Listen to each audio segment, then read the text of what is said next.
जब हम देश के सामने मौजूद सबसे बड़े समस्याओं का जिक्र करते हैं तो सबसे पहले हमारे दिमाग में बेरोजगारी का नाम आता है। अगर आपको लगता है कि ये आम बात है तो याद रखना, यही आम बात कल की सबसे बड़ी मुसीबत बनने वाली होगी। अगर आपको अब भी लगता है कि हम नेटवर्क मार्केटिंग क्यों करें, तो ये न्यूज वीडियो आपकी आंखें खोल देगी कि भारत देश की युवा कहां से कहां पहुंच गई है। पढ़ाई करके भारी भरकम डिग्री हासिल करने वाले युवा भी नौकरी और योग्यता के अभाव में सफाई कर्मी, चपरासी, गार्ड और यहाँ तक कि मच्छर मारने की नौकरी करने के लिए भी तैयार है। वैसे तो कोई काम छोटा नहीं होता और किसी काम को कमतर करके नहीं आंकना चाहिए, लेकिन जब कोई छात्र एक विषय में बाकायदा ग्रेजुएशन या पोस्ट ग्रेजुएशन करने के बाद अपने क्षेत्र से जुड़ा काम करने के बजाय सफाई कर्मी, चपरासी, गार्ड या मच्छर मारने वाले के पद पर नौकरी करता है, या यूं कहिए कि नौकरी करने पर मजबूर हो जाता है, तो इससे देश को सबसे ज्यादा नुकसान होता है। और इस समय देश में ऐसा ही हो रहा है। स्थिति इतनी गंभीर है, इसे समझने के लिए मैं आपको उत्तर प्रदेश के मुरादाबाद जिले की कुछ तस्वीरें दिखाना चाहता हूं। ये जो लोग आप इस वक्त देख रहे हैं, ये लोग गंदे नाले में उतरकर स्वच्छ भारत अभियान के लिए काम नहीं कर रहे, और ना ही ये लोग नियमित सफाई कर्मचारी हैं, बल्कि ये वो युवा हैं जो मुरादाबाद नगर पालिका में सफाई कर्मी के पद के लिए शारीरिक परीक्षा दे रहे हैं। मुरादाबाद जिले में सफाई कर्मी पद पर भर्ती के लिए करीब 58,000 युवाओं ने आवेदन किया है। जी हाँ, ये सारे युवा वो हैं जो सफाई कर्मचारी बनना चाहते हैं। लेकिन अफसोस की बात यह है कि इनमें से कई युवा ऐसे हैं जिनके पास ग्रेजुएशन, पोस्ट ग्रेजुएशन और यहाँ तक कि इंजीनियरिंग की डिग्री भी है। जब उत्तर प्रदेश विधानसभा सचिवालय में चपरासी की नौकरी पाने के आवेदकों में 255 ऐसे थे जिनके पास पीएचडी की डिग्री थी, जबकि बीए, बीटेक और बीएससी पास आवेदकों की संख्या 1 लाख से ज्यादा थी। भारत को युवाओं का देश कहा जाता है। भारत में 20 वर्ष से कम उम्र के युवाओं की संख्या 54 करोड़ है। ये भारत की कुल आबादी का 41% है, 41%, जबकि भारत में ग्रेजुएट युवाओं की संख्या करीब 6 करोड़ 80 लाख है।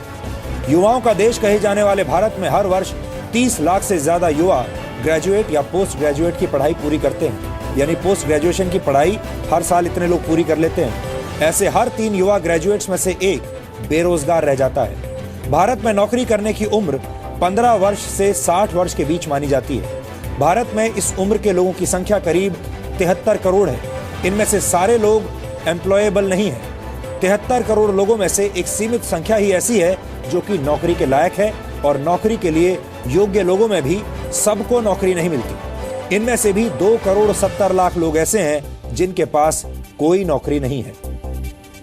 सबसे चिंता की बात यह है कि इनमें पढ़े लिखे युवाओं की तादाद ही सबसे ज्यादा है। बेरोजगारों में 25% युवा 20 से 24 वर्ष की उम्र के हैं, जबकि 25 से 29 वर्ष की उम्र वाले युवाओं की संख्या 17% है। यहाँ तक कि तकनीकी शिक्षा हासिल करने वाले देश के 16% युवा भी बेरोजगारों की लिस्ट में शामिल है। इसके अलावा हमारे पास वर्ष 2013 और 14 की श्रम मंत्रालय की एक रिपोर्ट है जो ये कहती है कि हमारे देश में 18 से 29 वर्ष की उम्र के ग्रेजुएट्स और उससे ज्यादा पढ़े लिखे युवाओं में बेरोजगारों की संख्या 28% है। अब सवाल यह है कि हम इन युवाओं को कैसा भविष्य दे रहे हैं। ये कैसा भविष्य है जिसमें पढ़े लिखे युवा अच्छी नौकरी की तलाश में भटक रहे हैं और नालों की सफाई कर रहे हैं। ये विश्लेषण देखकर एक बार के लिए आपको हो सकता है हंसी भी आ सकती है, लेकिन ये हंसने का नहीं बल्कि शोक मनाने का विषय है। हम युवा देश होने पर गर्व तो बहुत महसूस करते हैं, लेकिन हम अपने युवाओं को उनकी योग्यता के अनुसार काम नहीं दे पाते।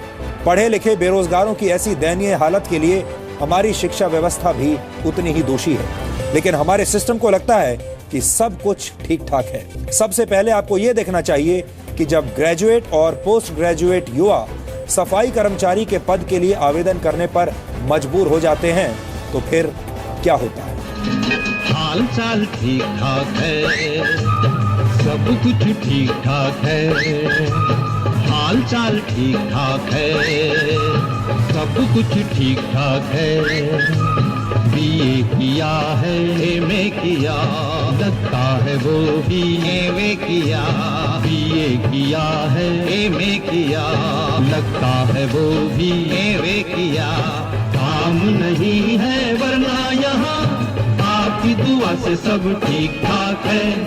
हमारे देश में पढ़ा लिखा होना भी रोजगार की गारंटी नहीं देता और हालत ये है कि बड़ी बड़ी डिग्रियां हाथ में लेकर भारत के लाखों युवा एक छोटी सी एक अदद नौकरी के लिए अपने जूते घिस रहे हैं, हर रोज संघर्ष कर रहे हैं। दोस्तों, मैं ये नहीं कहता हूँ कि आप सिर्फ नेटवर्क मार्केटिंग ही करो, लेकिन अपने लिए एक बेस्ट प्लेटफॉर्म तैयार करो। ये आपकी खुद की जिम्मेदारी है, नहीं इस देश की सरकार को आपका कोई फिक्र नहीं है। वीडियो अच्छा लगा हो हमारे चैनल को लाइक करें, अपने दोस्तों के साथ शेयर जरूर करें और अगर चैनल पर नए हैं तो सब्सक्राइब करके बेल आइकन को हिट जरूर कर दें। फिर मिलते हैं अगले वीडियो में। Thanks for watching, wish you all the best.